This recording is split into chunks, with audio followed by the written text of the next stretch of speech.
जय हिंद दोस्तों, आज के इस वीडियो में मैं आप लोगों के लिए लेकर आ चुका हूं 9th क्लास हिंदी का most VVI objective question 2025 board exam के लिए। और जैसा कि आपको पता है कि बस एक ही महीने के बाद आपको जो है 9th क्लास का फाइनल परीक्षा होने वाला है। और इसमें जो हम लोग हिंदी पूरे बुक से जो मोस्ट वीवीआई ऑब्जेक्टिव क्वेश्चन को लेकर के आए हैं, तो आप लोग पूरे वीडियो को अंत तक जरूर देखिएगा। 9th फाइनल परीक्षा 2025 के लिए हिंदी का महत्वपूर्ण ऑब्जेक्टिव प्रश्न, सभी क्वेश्चन को एक बार जरूर देखें और सारे क्वेश्चन जो आपको पता चल जाएगा कि कैसे क्वेश्चन जो आते हैं। तो चलिए हम लोग बिना देरी किए क्वेश्चन की ओर बढ़ते हैं। चलिए थोड़ा सा इसको बड़ा कर लेते हैं, इसके बाद हम लोग देखते हैं पहला क्वेश्चन क्या करा है। कहानी के प्लॉट पाठ के लेखक कौन है? कहानी के प्लॉट जो पाठ के लेखक है ये किसके द्वारा लिखा गया है? तो ये जो लिखा गया आपका शिव पूजन सहाय के द्वारा लिखा गया है। आप लोग आंसर को देखते चलिएगा और क्वेश्चन को भी रिवीजन करते चलिएगा। मुंशी जी की पुत्री का नाम क्या थे? मुंशी जी की पुत्री का जो नाम क्या थी? तो ये जो आपका भगजोगनी। भगजोगनी कौन है? मुंशी जी की पुत्री। चलिए अगले क्वेश्चन देखते हैं। मुंशी जी के बड़े भाई किस पद पर कार्य कर रहे थे? मुंशी जी के बड़े भाई जो है किस पद पर कार्य कर रहे थे? तो इसका जो राइट आंसर हो जाएगा दरोगा पद पर। ये भी क्वेश्चन जो है बहुत बार पूछा गया है, पूछने की संभावना भी है। चलिए, तिलक दहेज का शिकार कौन हुआ था? तिलक दहेज का जो शिकार कौन हुआ था? तो भगजोगनी इसका जो राइट आंसर हो जाएगा। चलिए इसके बाद अगला क्वेश्चन देखते हैं। राजेंद्र प्रसाद का जन्म कब हुआ था? राजेंद्र प्रसाद का जन्म जो है आपका कब हुआ था? 1884 में। इसका जो राइट आंसर हो जाएगा आपका 1884। चलिए सारे क्वेश्चन जो मोस्ट वीवीआई होने वाला है। अगला क्वेश्चन देखते हैं। नालंदा किस राज्य में स्थित है? नालंदा जो है बिहार के किस राज्य, सॉरी बिहार राज्य में स्थित है, भारत के बिहार राज्य में नालंदा। चलिए 7 नंबर क्वेश्चन की ओर बढ़ते हैं। 7 में क्या करा है? इनमें से कौन सा पाठ लक्ष्मी नारायण सुधांशु द्वारा लिखा गया है? तो ग्राम गीत का मर्म जो है ये पाठ जो आपका लक्ष्मी नारायण सुधांशु के द्वारा लिखा गया है। अगला क्वेश्चन देखते हैं। महिलाएं किसको दूर करने के लिए गीत गाती है? ग्राम गीत के मर्म पाठ से ये क्वेश्चन लिया गया है। तो महिलाएं जो है उस पाठ के अनुसार थकावट को दूर करने के लिए गीत गाती है। चलिए इसके बाद अगला क्वेश्चन देखते हैं। लाल पान की बेगम पाठ के लेखक कौन है? लाल पान की बेगम पाठ के लेखक कौन है? तो लाल पान की बेगम जो पाठ फणीश्वर नाथ रेणु के द्वारा लिखा गया है।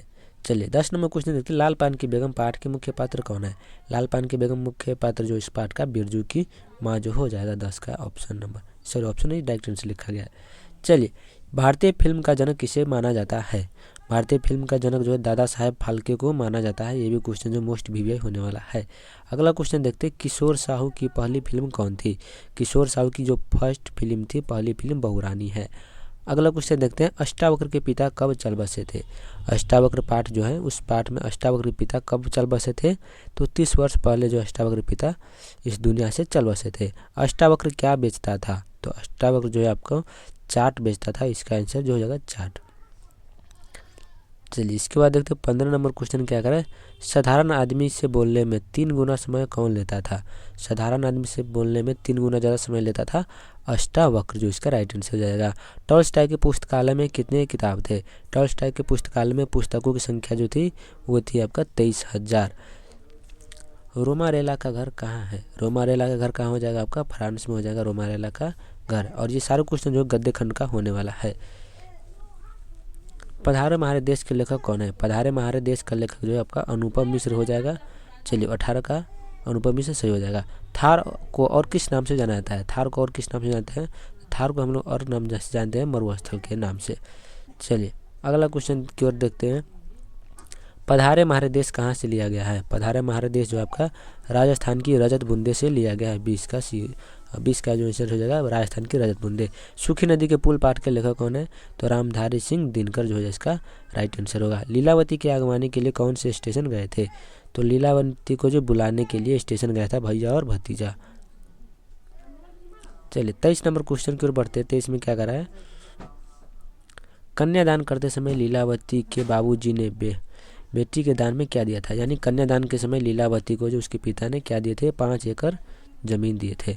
लीलावती के दोनों भतीजे का नाम क्या था? लीलावती के दोनों भतीजे का नाम था नरेश और सुरेश। चलिए अगले क्वेश्चन की ओर बढ़ते हैं। 25 नंबर में क्या करा है? स्टेशन के बाहर क्या लगी हुई थी? स्टेशन के बाहर जो है जीप लगी हुई थी। 13-14 वर्ष बाद लीलावती आज कहाँ लौटी है? तो 13-14 वर्ष बाद वह नैहर लौटी है लीलावती।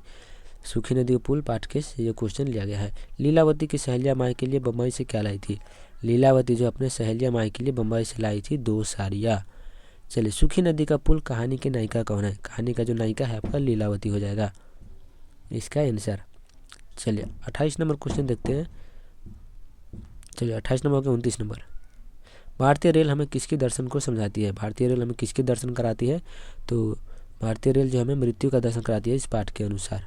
चलिए, रेल यात्रा पाठ के अनुसार हमें मृत्यु का दर्शन कराती है। रेल यात्रा पाठ साहित्य की कौन सी विद्या है? तो ये आपका व्यंग्य हो जाएगा। तो ये रहा आपका गद्य खंड 30 महत्वपूर्ण खंड। तो आप लोग कमेंट कीजिए, तो मैं काव्य खंड का भी 50 या फिर 30 महत्वपूर्ण प्रश्न लेकर के आऊँगा। तो जल्दी से कमेंट कर दीजिए और चैनल को सब्सक्राइब भी ज़रूर कर दीजिएगा।